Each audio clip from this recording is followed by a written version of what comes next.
इतिहास के पन्नों में सुनहरे अक्षरों से लिखी जाएगी तेरी कहानी। कैसे प्रभु को सौंप दी तूने पूरी अपनी जिंदगानी। सच्चाई, सफाई, सादगी का नारा लगाकर भारत की बढ़ाई तूने शान। इस धरती को गुलिस्तां बनाया तू है शान-ए हिंदुस्तान। कभी दुर्गा, कभी शीतला बन वरदानों की वर्षा की।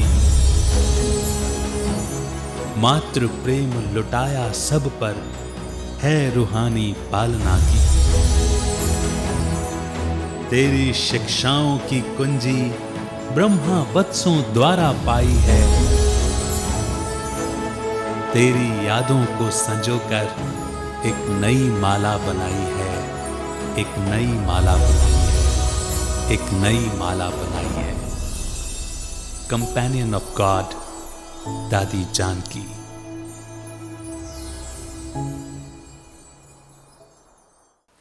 नमस्कार, ओम शांति। आप सभी दर्शकों का कंपेनियन ऑफ गॉड दादी जानकी कार्यक्रम में बहुत बहुत स्वागत है।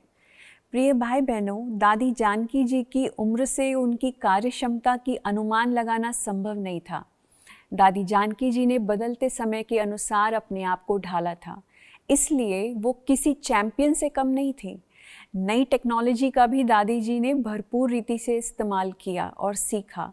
चलिए आगे और जानते हैं दादी जानकी जी के विषय में आदरणीय करुणा भाई जी से। भ्राता जी, आपका बहुत बहुत स्वागत है हमारे कार्यक्रम में। ओम शांति।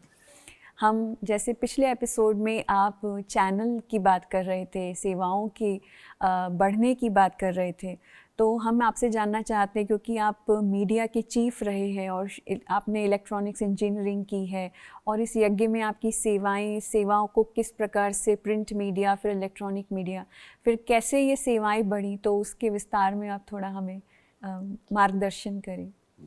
ओम शांति। 1960 में मैंने बताया ज्ञान में आया जी। तो बाबा को मीडिया द्वारा सेवा करना चाहिए, ऐसी प्रेरणा बाबा देते रहते थे। तो मैंने प्रयास किया शिवरात्रि के ऊपर एक आर्टिकल लिखने का जी। और बेंगलुरु में एक अंग्रेजी पेपर में मैंने उसको दिया। तो उन्होंने बड़े प्यार से उसको छापा और उन्होंने 200 रुपया चेक भेजा था मुझे। जी। तो मैंने कहा ये कैसे हो गया, ये पहली बार है। तो मैंने वो बाबा को चेक भी भेजा और बाबा को कहा कि ये कटिंग्स बेचते हुए कि इस तरह से छापा है। तो बाबा ने मुझे इसके रिप्लाई में एक वरदान दिया, बच्चे आप 4 बजे उठो, बाबा को याद करो और बाद में पेन लेके आप लिखने शुरू करो, बाबा लिखवाएगा। तो आज तक भी मुझे कभी कभी कहते हैं कि भाई हम तो योग में बैठे हैं और आपका तो मैसेज आ रहा है, आपका मेल आ रहा है। तो कभी 2 बजे, कभी 3 बजे, कभी 4 बजे। तो ये पहला बाबा का वरदान मुझे मिला। तो उसके बाद मैंने एक छोटा सा सच्ची गीता प्रिंटर्स ऐसा एक प्रिंटिंग मशीन भी लगाया और एक मैगजीन शुरू किया था ज्ञान विज्ञान का नाम से। तो ये पहला प्रयास मेरा मैसूर से शुरू किया था, तो मीडिया का। इसके बाद 1971 में अबू पर्वत पर मुझे प्रकाशमणि दादी जी ने बुलाया, क्योंकि छोटेपन से ही भाषाओं पर मुझे ज़्यादा इंटरेस्ट रहता था। क्योंकि मैंने ये देखा दक्षिण में जो चारों स्टेट में जो भाषाएं हैं तो वो 1-2 वहाँ के लोग नहीं जानते थे। बिल्कुल ऐसा लगता था कि जैसे जो फ्रांस में जाए या लंदन में जाए, अलग अलग भाषाएं हैं तो ऐसे। और जब तक आप उनकी भाषा नहीं जानते हैं, उनकी संस्कृति को भी नहीं जान सकते। तो इसलिए बचपन से ही भाषा सीखने का मुझे बाबा ने वरदान दिया। तो लगभग 12-13 भाषाएं तो भारतवर्ष के मैं बोलना उस समय पर सीख गया था। अच्छा। तो दादी जी वहाँ आए थे, जो पहला गवर्नर वीवी गिरी थे, वो कार्यक्रम में दोनों दादियाँ बेंगलोर में आए थे। उन्होंने मुझे वहाँ देखा, और जब म्यूजियम बना था यहाँ अबू में, तो उस म्यूजियम के जो मैनेजर थे, तो उन्होंने शरीर छोड़ा। तो उसके बाद दादी ने मुझे बुलाया कि भाई आप सभी भाषाएं जानते हैं, यहाँ सब भाषाओं के लोग आते हैं, तो आप यहाँ आ जाना। तो मेरी सेवा अबू आने का ये जो म्यूजियम है वो हमारे लिए एक कारण बना। जी। तो वहाँ से मैंने सेवा शुरू की। तो वहाँ कुछ ऐसी घटना हुई जिसमें ये बहनों की संस्था, तो रोज देखता हूँ कुछ ना कुछ नेगेटिव अखबारों में आ रहा था। तो मैंने कहा ये तो ठीक नहीं है, ये अखबार वाले कौन है? तो मैं जब देखा कि जो पॉलिटिकल जो वर्कर्स होते थे यहाँ, तो वो लोग जो भी वो लिख देते थे और वो छप के आ जाता था। और हमारी जो इतनी सारी मेहनत, इतनी बहनें यहाँ जो तपस्या कर रहे हैं, सेवा कर रहे हैं, तो कुछ भी वो लोग लिख देते थे। ये मुझे बहुत बुरा लगा। तो मैंने कहा कि भाई अभी मुझे मीडिया के ऊपर थोड़ा सोचना चाहिए। तो फिर मैं वापस मैसूर यूनिवर्सिटी में जा कर के वहाँ जो जर्नलिज्म का जो कोर्सेस है, तो वो सारा स्टडी किया। और उसके बाद जब मैं पहली बार यहाँ आया, तो मुझे Rajasthan Patrika, times of India, last में मुझे Uni, United news of India, उस समय पर इंडिया में बहुत प्रभावित थी एजेंसी, और वो विदेश में भी उसका बहुत प्रभाव था। तो मुझे उसमें अपॉइंटमेंट मिला, और मैं 96 तक लगातार इस न्यूज़ एजेंसी के साथ रहते हुए मैंने सेवा किया। और देश विदेश में जाने का भी मुझे मौका मिलता रहा। व्हाइट हाउस में भी 2 बार मुझे जाने का कवरेज के लिए, जिनेवा में भी कवरेज के लिए जाने का अवकाश मिला। तो इस प्रकार देश विदेश की जो मीडिया है, तो वो सेवा करने का मुझे ट्रेनिंग जैसे बाबा दे रहे थे। मुझे वो दिन याद आता है। तो सुबह मैं जैसे बैग लेके जाता था, शाम को वापस आता था, तो किसी को ये नहीं पता था कि भाई ये कहाँ जा रहा है, क्या कर रहा है। तो मैं BBC, वॉइस ऑफ अमेरिका और वहाँ के जो भी टेलीविज़न चैनल और रेडियो स्टेशंस और प्रिंट मीडियाज थे, उन सब के एडिटर से मिलने का मुझे मौका मिला, और वहाँ की हर प्रकार की सेवाएं मैंने देखा। तो वो समय जैसे बाबा की सेवा को मीडिया किस तरह से करे और कैसे करे, इस पर हमारी बुद्धि चलता रहा। तो इसीलिए मैं जब वापस आबू आया, तो हमारा एक ज्ञानामृत मैगजीन होता था, और इसके बाद फिर धीरे धीरे सारे मैगजीन्स आने लगे, और हमने भी 2-3 मैगजीन मीडिया विंग के तरफ से हम लोगों ने शुरू किया। तो इसके साथ साथ भारत में एकमात्र चैनल था दूरदर्शन। दूसरे कोई भी प्राइवेट चैनल को अलाउ नहीं करते थे। और एक शब्द भारत में होता था सेक्युलरिज्म। सेक्युलरिज्म के नाम से तो टेलीविजन में कभी धर्म की बात हम बोल नहीं सकते थे, कुछ भी नहीं। भले ब्रह्मा कुमारी ईश्वरीय विश्वविद्यालय ये कोई रिलीजन तो नहीं है, कोई कल्ट तो नहीं है, ये तो एक जीवन का एक पद्धति है, लाइफस्टाइल है, जो हम आध्यात्मिक जीवी कैसे बने, भारतीय संस्कृति के अनुसार हम लोग एक सनातनी कैसे बने, वो लाइफस्टाइल हमको यहाँ सिखाया जाता है, परंतु टेलीविजन में वो नहीं आता था। तो मुझे याद है, तो मुझे बॉम्बे में ऐसे कुछ जो इस इंडस्ट्री के लोग साथ मिले, जो हम लोग बैंकॉक में जा कर के 5 ऐसे चैनल्स को वहाँ से शुरू किए, जो भारत वाले देखने शुरू कर दिए उसको। तो उसके बाद भारत ने पहली बार यहाँ आध्यात्मिक चैनल्स को या आध्यात्मिक के विषय में बोलने का स्वतंत्रता दी। तो जी चैनल उस समय पर जो पहला चैनल था, तो इस भारत में शुरू किया, और उसमें आध्यात्मिक शिक्षा देने के लिए भी ब्रह्मा कुमारी ईश्वरीय विश्वविद्यालय को पहला चांस दिया। जी। जी सिनेमा जी चैनल था वो, और उसमें जागरण नाम से एक स्लॉट हमको दिया। तो इसमें हमारे शीलू दीदी का हमने वो शुरू किया, तो उसका इतना लोगों को अच्छा लगा। जैसे रामायण महाभारत के लिए जो एक टाइम पर हुआ था, आप जानते हैं, तो इसी प्रकार भारत में आध्यात्मिक एक चैनल भी हो सकता है। तो वो एक भारत ब्रह्मा कुमारी ईश्वरीय विद्यालय की ओर से ये कार्य पहले शुरू हुआ। तो फिर हम लोगों ने धीरे धीरे जैसे जैसे टेक्नोलॉजी बढ़ता रहा, क्योंकि उन दिनों में ऐसा लग रहा था कि फिल्म इंडस्ट्री माना कॉस्टलीस्ट इंडस्ट्री ऐसे समझते थे, क्योंकि जो इक्विपमेंट्स है, जो उसका जो कार्य करने की विधि है, तो उसमें बहुत पैसा लगता था। तो इसीलिए वो हम हिम्मत भी नहीं कर सकते थे।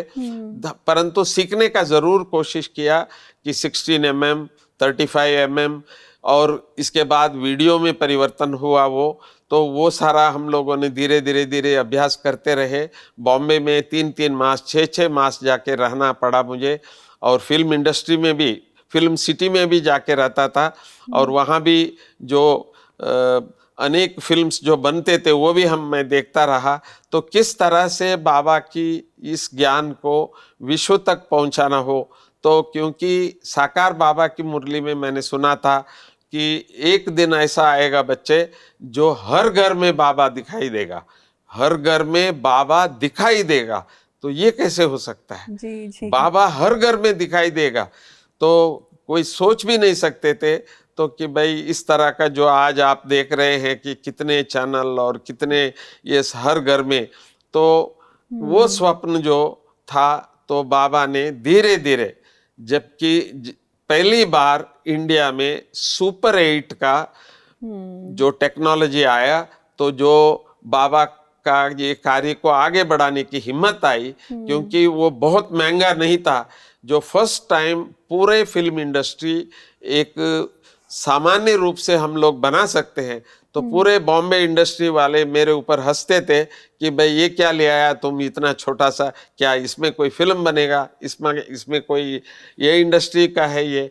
तो परंतु ये एक शुरुआत रही, तो जो हमने इसी से ही बैंकॉक से जाके जो चैनल्स शुरू किए, तो उसके बाद गवर्नमेंट ने हमको यहाँ भारत में तो आध्यात्मिक चैनल्स के लिए भी छुट्टी दी, और इस प्रकार बाबा का चैनल की संकल्प आया। परंतु इतना हिम्मत नहीं था कि एक चैनल चलाने का, क्योंकि उस टाइम पर बहुत महंगा होता था। तो सैटेलाइट चैनल्स करना माना इट वाज इम्पॉसिबल, ऐसा लगता था मुझे कि भाई ये हम कैसे कर सकते हैं। परंतु बाबा के सहयोग से एक दिन मैं और निर्वर भाई नदी पे टहलने के लिए गए थे, तो उसी टाइम पर एक संकल्प आया कि भाई हम लोग अभी कुछ सोचना चाहिए इस लाइन पर। तो मैंने पूछा कि भाई क्या नाम आप सोचते हो, तो उन्होंने पीस ऑफ माइंड का नाम उस समय पर मुझे बताया, और उसी को लेकर के कुछ सहयोग भी उन्होंने उस समय पर दिया। तो मैं बॉम्बे में ट्राई कर लिया, क्योंकि सैटेलाइट पे जाने की तो हिम्मत भी नहीं था, उसका कॉस्ट तो हम सोच भी नहीं सकते थे। परंतु केवल केबल द्वारा वहाँ से हमने शुरू किया। तो लगभग ये 2 शतक से ये कार्य शुरू हो गया था इंडस्ट्री का। तो वो कार्य एक दिन जानकी दादी का आज हम बात कर रहे हैं, तो मीटिंग में बैठा था मैं, जानकी दादी मुझे देख रहे थे कि भाई ये चुपचाप बैठा है शांति से, क्या बात है। तो दादी के मुख से निकला, तो करुणा क्यों चुपचाप बैठे हैं, तो क्यों नहीं ऐसा कुछ सेवा करो जो भारत का जो संदेश है वो विश्व तक जा सके, चाहे प्रिंट मीडिया हो चाहे इलेक्ट्रॉनिक मीडिया हो, तो कुछ करो, आपको जो चाहिए मैं दूंगी।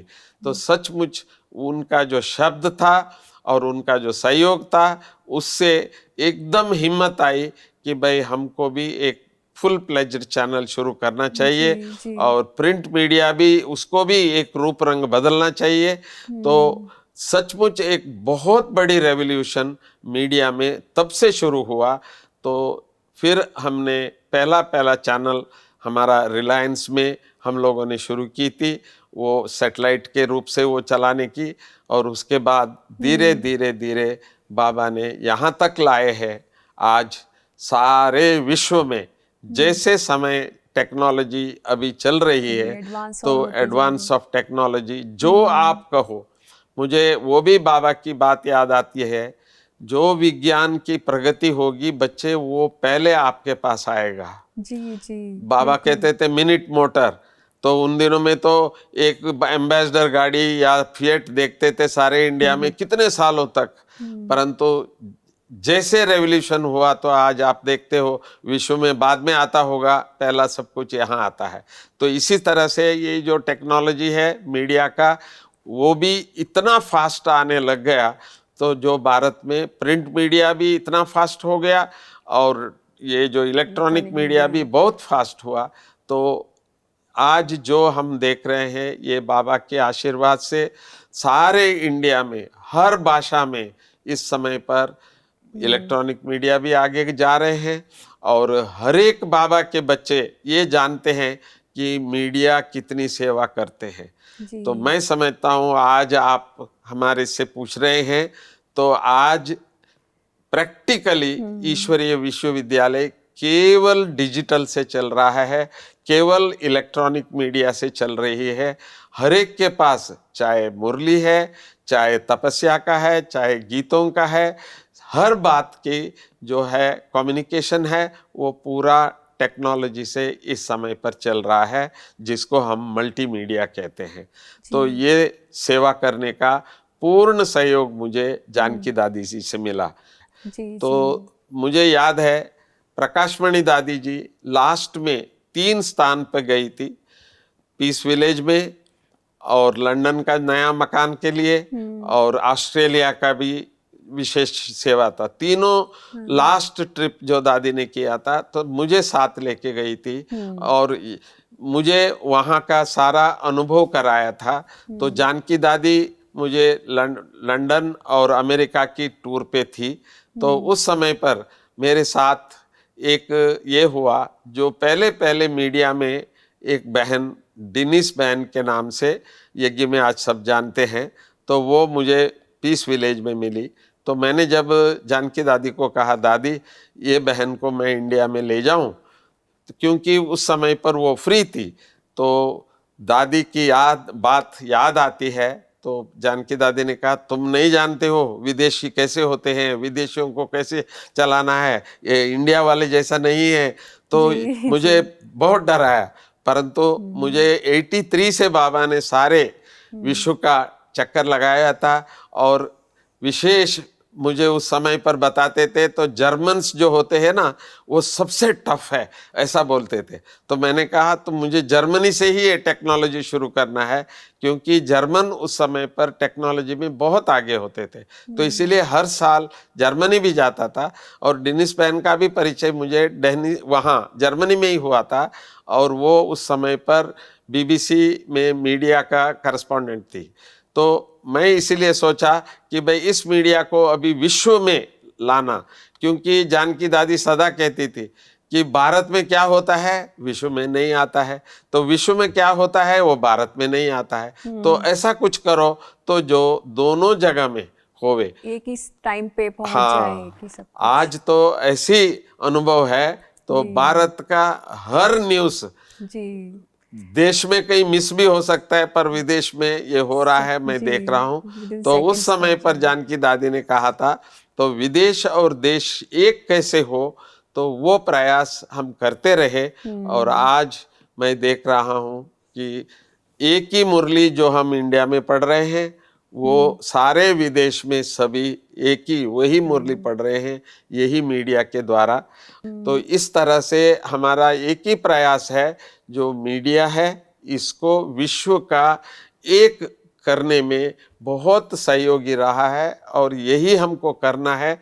हमारे अंदर किसी भी प्रकार की भाषा या कोई भी चीज़ अंतर हो, परंतु ईश्वरीय ज्ञान में बाबा का जो लक्ष्य है, एक ईश्वर, एक विश्व और एक परिवार, जी। ये बात को लक्ष्य में रखते हुए तो हमको पूरे विश्व में इसको प्रचार करने में, आज हम कहते हैं 140 देशों में ये कार्य चल रहा है, तो इसका कारण एक ही है, क्योंकि हम सब एक ही बोली बोलते हैं, हम सब एक ही सोचते हैं जी। और हम सब पढ़ते भी एक ही है। तो इसीलिए ये सारा कार्य धीरे धीरे अभी तक यहाँ तक पहुंची है। तो मुझे विश्वास है कि अंत तक हम मीडिया द्वारा ये बाबा का जो संदेश है सारे विश्व में हम दे सकते हैं।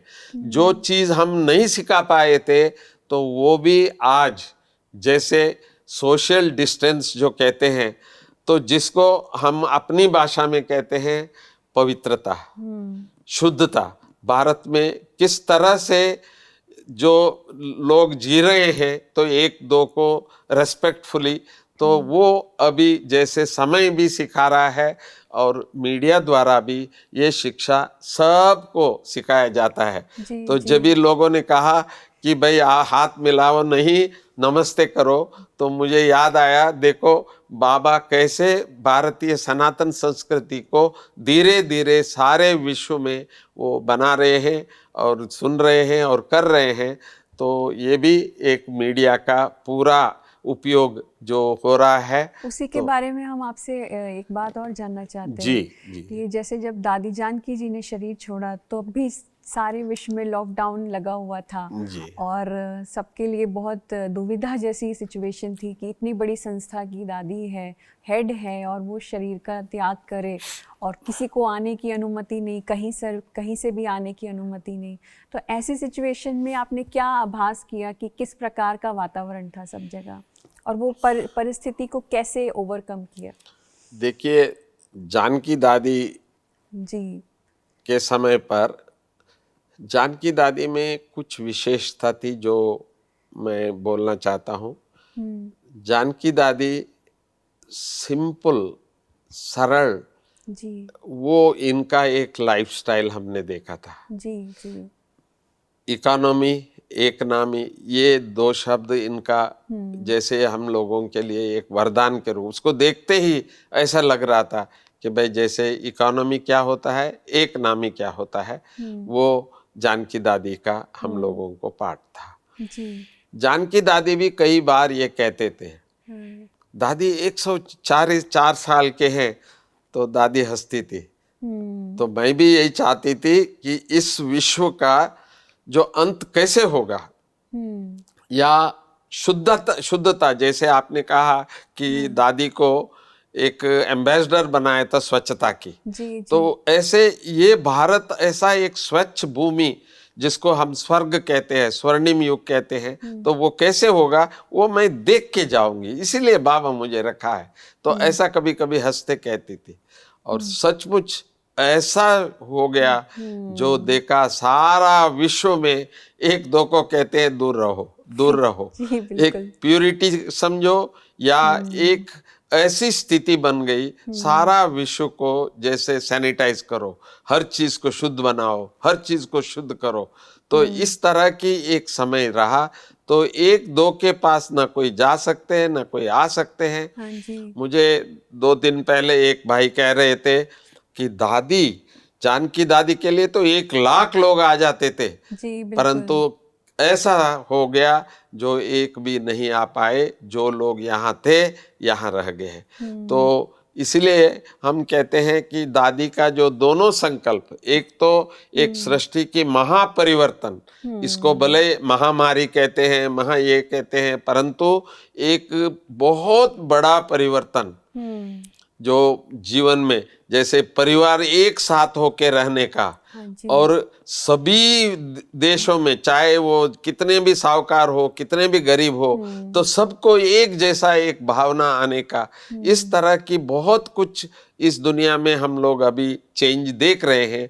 वो जो दादी सोचती थी कि भाई ऐसे समय भी मैं देखूंगी, तो वो भी दादी ने देखी, और ये भी चाहती थी कि भाई मेरे कारण इतने सारे लोग नहीं आना है और कोई भी खर्चा नहीं करना है। दादी कहती थी मेरे पास देखो 1 पाई भी नहीं है। तो वो बहुत ही इकोनॉमी का करती थी, और वो प्रैक्टिकली हमने दादी का शरीर छोड़ने का जो स्थिति है वो हमने देखा, तो उन्होंने अपना संकल्प को पूर्ण किया। अभी हम लोग भी उसको याद कर रहे हैं, हम लोग अभी अखंड तपस्या आदि कर रहे हैं, तो हम लोग भी अपने अंदर इस समय पर प्रतिज्ञा कर रहे हैं कि अकेले आए, अकेले जाना है। मनमना भव मध्याजी भव का रियल एक्सपीरियंस जो है वो इस समय पर हम लोगों को बाबा करा रहा है। जी, अभी जब सब कुछ जैसे हम देख रहे हैं समाप्ति की ओर बढ़ रहा है, तो अभी आपको क्या लगता है दादी के जाने के बाद सेवाएं और किस प्रकार से परिवर्तित हो सकती हैं? देखिए, मेरा अनुभव यह है, भले मीडिया ही हो, मीडिया से एक कमी तो होता है जी कि मीडिया मोस्टली यूज करते हैं इस समय पर दुनिया में अपने अपने पर्सनालिटी को दिखाने में। जी हर एक को जैसे बॉडी कॉन्शियसनेस, अपना कॉन्शियसनेस और उसका जैसे पूरा यहाँ दिख रहा है, परंतु हम समझते हैं कि हमारा जो पहला लेसन है इस संस्था में कोई भी आते हैं तो उनको हम यही कहते हैं कि आप शरीर नहीं है, आप आत्मा हो, और आत्मा पूछ के नहीं आई, पूछ के नहीं जाता है, जी अकेले आए, अकेले जाना है। तो इस समय पर हम समझते हैं कि हमको जैसे दादी जब थी तभी भी ऐसी अवस्था थी उनका, भले कोई भी दादी के साथ है फिर भी दादी अकेली ही महसूस होती थी, और गई भी ऐसा जैसे अकेली गई है। तो इसीलिए हम सबको भी इस समय पर, दादी भाषण में भी बहुत होशियार थी, दादी जितना पॉइंट्स याद करे और बोले बहुत कम है हमारे ऐसे भाई बहने, तो फिर भी हम लोगों को इस समय पर अपने लाइफ स्टाइल से, जैसे दादी जी का लाइफ देखते ही कोई भी देश का प्रेसिडेंट हो, कोई भी व्यक्ति हो, तो तुरंत दादी के सामने नतमस्तक हो जाते थे। तो मैं समझता हूँ हमारी जो ईश्वरीय विश्वविद्यालय है, हमारी जो भाई बहनें हैं इस समय पर, हम सबको भी अभी अपनी जीवन से लोगों को प्रभावित करना है, न कि भाषण से या ज्ञान से। ज्ञान तो सुनाना ही पड़ता है, परंतु प्रभाव जो होना चाहिए वो हमारे जीवन से है। वो तब हो सकता है जब हम थोड़ा सा पावर ऑफ साइलेंस को जितना हम बढ़ाते जाएंगे, क्योंकि साइंस बहुत फास्ट बढ़ रहे हैं, तो इसीलिए तो साइलेंस को भी हम सब मिल करके, जैसे एक ही लेसन सारे विश्व में पढ़ते हैं, तो इसी प्रकार एक ही साइलेंस को ऊपर हम सब अब कंसंट्रेट करते जाएंगे, तो विश्व परिवर्तन बहुत ज़्यादा समय नहीं लगेगा, ऐसा लगता है। जी भ्राता जी, आपका बहुत बहुत धन्यवाद इतनी गहराई वाली बातें हमारे साथ शेयर करने के लिए। तो दर्शकों, आप सभी ने देखा कि अभी आने वाले समय में पावर ऑफ साइलेंस के द्वारा सेवाएं बढ़ेंगी, और दादी जी ऐसी शख्सियत थे जिन्होंने नॉन बिलीवर्स को बिलीवर्स में कन्वर्ट किया। दादी जी के संपर्क में जो भी आता वो एक नई ऊर्जा, नए उमंग से भर जाता। और क्यों ना हो, दादी जी के पास सबको संतुष्ट करने की चाबी जो थी। दादी जी से जुड़े ऐसे और भी अनुभव हम आपके साथ बांटने के लिए निरंतर प्रयास करते रहेंगे। हमारे साथ जुड़ने के लिए बहुत बहुत धन्यवाद। आज के लिए बस इतना ही। नमस्कार। ओम शांति।